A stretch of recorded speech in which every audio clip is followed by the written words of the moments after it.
Any change of an orderly wind down of the phones was no one. It was a classic run on a bank, except that those racing to pull their money out weren't depositors, they were bankers. When Merrill tried to sell the assets, it discovered that Theophit had been right. Nobody wanted to buy the collateral at last note, and the price that Merrill was valuing the securities. The firms largely abandoned the effort. JP Morgan and Deutsche Bank, which has followed Merrill's lead, canceled their plans to sell assets too. Here was the moment of true AAA tranches of serious stuffs, which subprime mortgage simply weren't saleable, not at 100 cents on the dollar, and maybe not at any price. In fact, mortgage-backed securities weren't sellable, period. Haltis GUI grabbed for bears mortgage-backed securities thinking they'd be able to write them up, not realizing they have to write them down, say one person who was there. All of a sudden, it became an internal witch hunt everywhere. How much of this do we own? Has Goldman just beard-bound Lutherwood? The some situation changed everything. I felt that this market-to-market event for CDO risk would began a further unraveling in mortgage credit. Goldman, which had covered his short positions quickly, began to rebuild it, although beer itself did eventually put up $1.6 billion to try to save the hic. Great found it wasn't enough. On July 2007, both filed for bankruptcy, but Wall Street was still too blind to see that the line between the Birch hedge funds, highly leveraged entities dependent on the repo market with big exposure to toxic subprime mortgage, and the firms themselves, highly leveraged entities depend on the repo market with big exposure to toxic subprime mortgage, was a very thin one-handed. The lesson was yet to come. As the price on AAA rated nuts bungled in the early summer of 2007, the rating agencies continued to insist to the outside world that everything was just fine. At the beginning of the year, S&P had predicted that 2007 would bring fewer rating changes overall and more upgrades than downgrades. As the year went on and the skepticism about the validity of the rating increased, the agencies claimed that they had run stress tests and scrubbed the numbers. Moody's told Fortune, for instance, that its investment grade rated products were designed to withstand lows that are materially higher than expectations. The rating agencies were in the midst of a spectacularly profile run.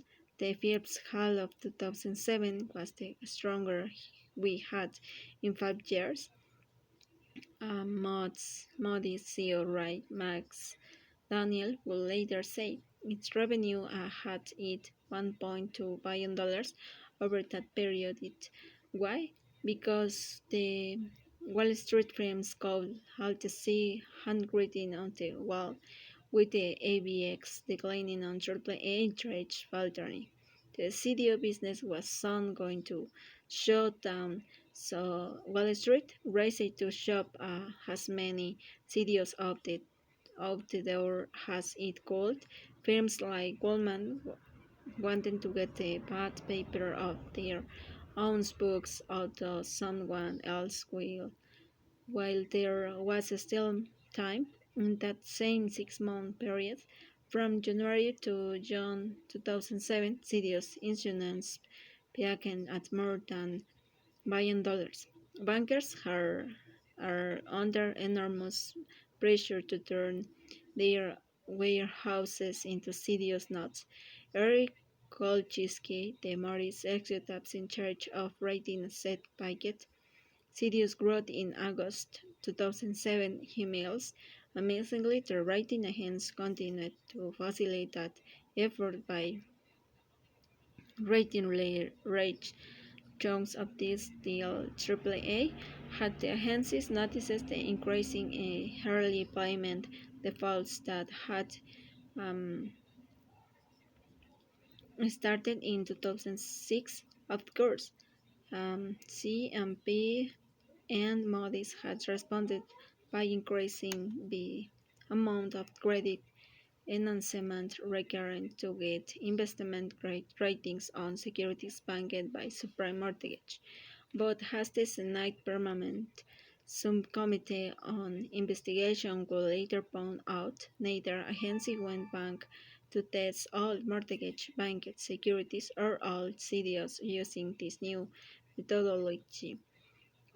To the whole, flagged ratings continued to live on in portfolios all over Wall Street. Even worse, they were recycled into new synthetic CDOs as all tranches were referenced in new securities, revaluing existing RMBS securities with the revised model would likely have led to downgrades, angry issuers, and even angrier investors. So CMP didn't do it, said Senator Carl Levin. Subcommittee Chairman Modis didn't either. Despite the optimistic cloud the writing agents put on things to the outside world, there were plenty of people internally who feared the words in an emails exchange in early September 2006 among CMP employees. Richard Koch, a director in CMP Structured Products Group, cited a Business Week article on the bad lending practice in the options arms. This is frightening.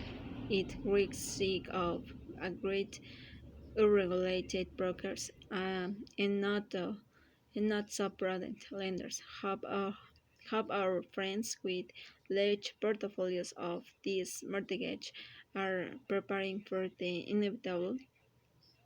6 weeks later, Michael Gutierrez, another director in S&P Structured Products Group, forwarded a Wall Street Journal story to several colleagues about how ever looser lending standards were lending to higher defaults. He wrote, "Pretty grim news as we suspect not also the mainly in the case and well in a way epidemic has begun. I think things are going to get mighty ugly next year. His middle class actions, response at college. By February, was having internal discussions about how to respond to the deteriorating value of mortgage banking securities. I told Tommy yesterday, and he thinks that the ratings are not going to hold throughout 2007. Wrote Ernestine Werner, head of global surveillance to Peter the Archa and managing director. He asked me to begin discussion taking rating action early on the poor performing deals.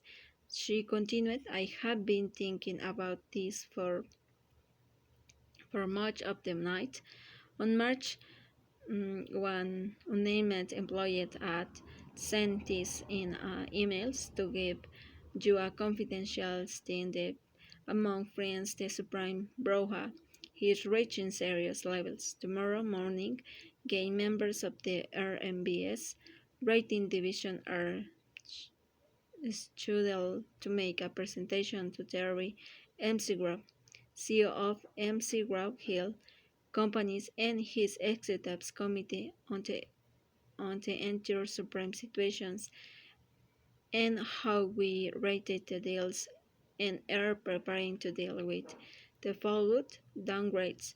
At Moody's, the story was similar. The company's own subsidiary economy issued a president report in October 2006 called Housing at a Tipping Point, in which it reported nearly 20 of the nation's metro areas would experience a crash in house prices, a double-digit peak-to-trough decline of double-digit